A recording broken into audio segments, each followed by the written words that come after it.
Good afternoon, everybody. This is Sean back with another Vlogmas video. I am off because I didn't give you one yesterday, but I will make it up to you.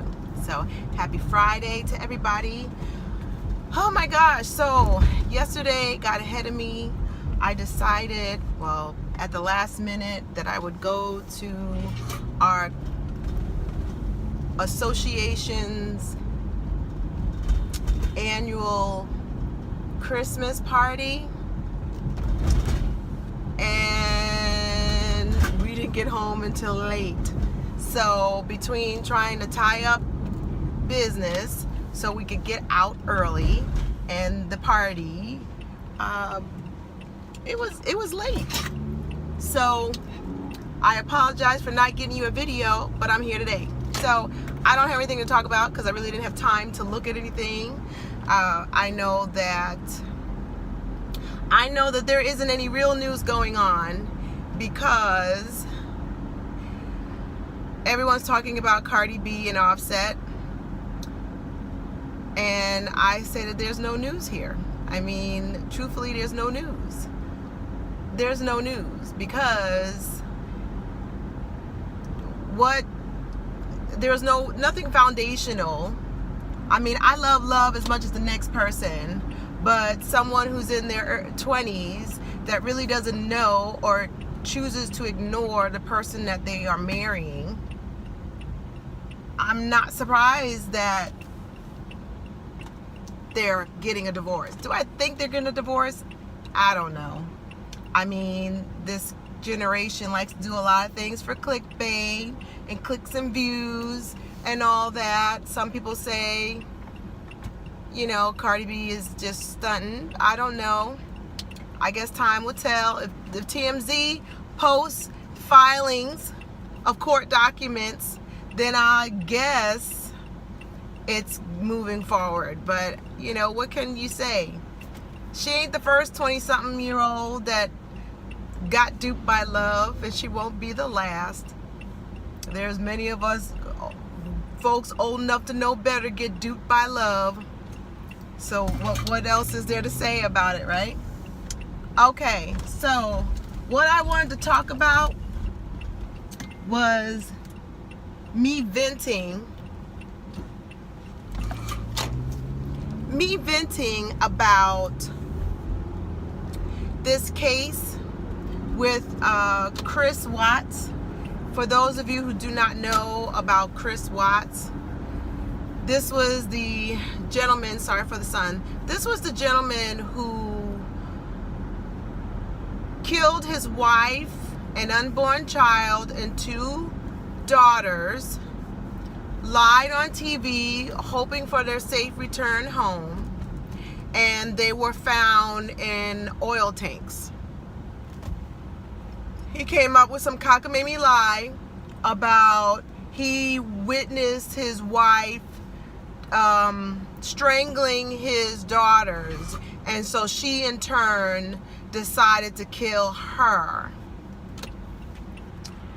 Well, he just entered a guilty plea. He failed the polygraph and all that, and it came out that he was having an affair, and not knowing, his wife not knowing, she's trying to work on the relationship, and evidently he wanted to have a fresh start, so he killed his wife and children and went on this scheme for everyone to think that somebody else had done it. But he confessed, and this is my venting, he confessed by having the death penalty removed off the table. So because he wasn't going to get the death penalty is why he pled guilty, and he has life. He's been sentenced life without the possibility of parole. And as much as I don't care for the death penalty, because I used to be a staunch advocate for the death penalty, but I changed my stance when I got older and realized that a disproportionate of black and brown people get the death penalty mainly because they don't have the resources to hire good representation, and so they are disproportionate of getting the death penalty. So because of that, I re-evaluated my stance on the death penalty. However, when it is very clear that you are guilty, I don't think the death penalty should be taken off, because you didn't give your wife, your two daughters who were like 3 and 4, and your unborn child a choice. So why should you get a choice to live? And even if you're on death row, we know that you're guaranteed another 20 years, because nobody in this day and age, it's not a swift sentence to be on death row. So I really hate, that's the thing that I hate about our American justice system, that is not necessarily just for the victims and that poor family who's lost their daughter, their niece, their sister, and their grandchildren, their cousins. It's unfair to that family that this man now, he made himself God and chose death on that family, his family, but he gets to have a reprieve. I hate that. It really just irks my soul. So, but it goes back to, the most vulnerable time of a woman's life is when she's pregnant. And a woman who's pregnant has a very high chance of homicide against her partner during that time. And that's unfortunate, because it should be the best time of your life with the person that you're having a baby with, and that person could more than likely be your enemy. That's horrible. But I watch a lot of ID, so I can't dispute it. Very, very reminiscent of Scott Peterson, and having this mistress, and all along this woman is trying to have a life with her partner, and he's up to no good, trying to have a life acting like he's not married. So let me know in the comments what you think about it, because I don't have anything else to say. It's unfortunate that people feel like they can do whatever they want at the detriment of others. He's a sociopath. He's a sociopath. He should get the death penalty. He should get lethal injection, which is still far more humane than what he caused on his family. So, what else? Is there anything else to talk about? No, there isn't. Yeah. Oh, so I put out an RIP to J.L. Strauss from America's Next Top Model fame. She was an alumni from that show, and I had never heard of inflammatory breast cancer.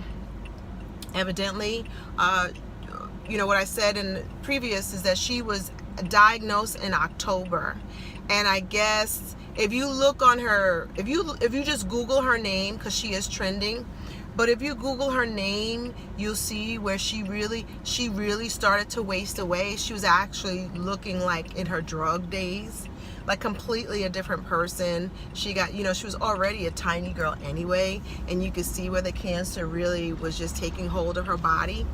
And so she decided to stop doing chemo. I guess she decided she was diagnosed in October, started chemo, stopped during Halloween, and then entered into hospice during Thanksgiving, and she died on the 3rd of December. So she only had 2 months of dealing with the disease, but in one of her posts, she said it had metastasized throughout her body. So at best, it was going to prolong her a few months. which I said is a shame, because when she was hoping for a 2013 miracle, which is when she went on the Dr. Phil show, and August this year had marked 5 years of sobriety, and that's why she was saying that she was hoping for another 2013 miracle. So rest in peace. On a lighter note, today is my 8th anniversary of retirement from the Air Force. I retired in 2010, 8 years ago. It's starting to look further and further away, you know. I can't believe it. I can't believe it's been 8 years I've been retired. So I'm excited about that. Ain't gonna do nothing. It's just a regular day for me.